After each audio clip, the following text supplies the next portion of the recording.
Monday afternoon, as I was driving back from Miramichi, I was visiting my mom for Mother's Day. I had a great conversation with a brother priest on the phone. And we spoke about many different subjects, yet the spiritual life always comes up whenever he and I have a call.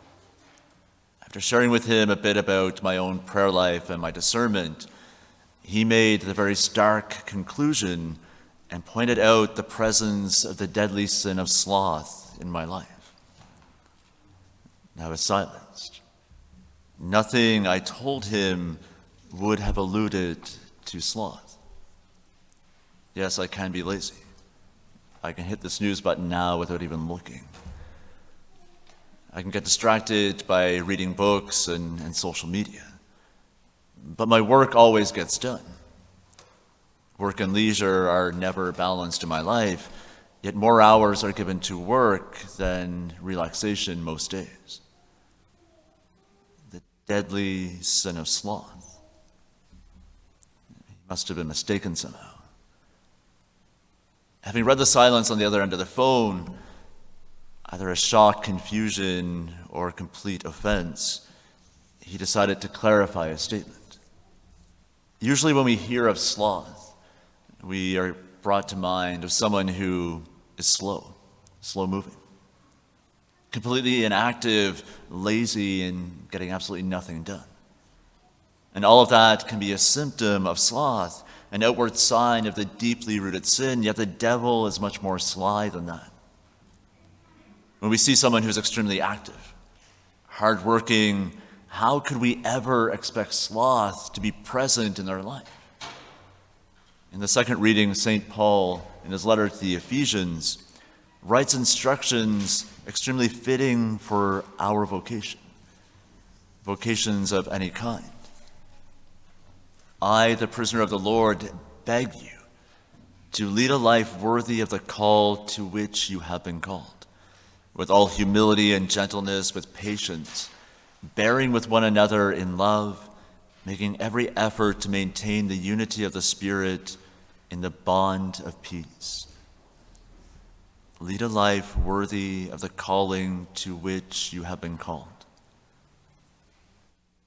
Each one of us, having called from our baptism, we have received the universal call to holiness. We are called to be saints, to be holy and righteous in his eyes. And as we grow in knowledge and love of the Lord, as we mature in our baptismal call, specific vocations come to light in our life. Religious life, married life, and holy orders. A calling within our call to holiness, to follow more intently God's will for us, our participation in his plan for us and for the world that we live in. Now, whether we're in a specific vocation at this time or if we're still discerning, each of us are called to holiness. Lead a life worthy of the call to which you have been called.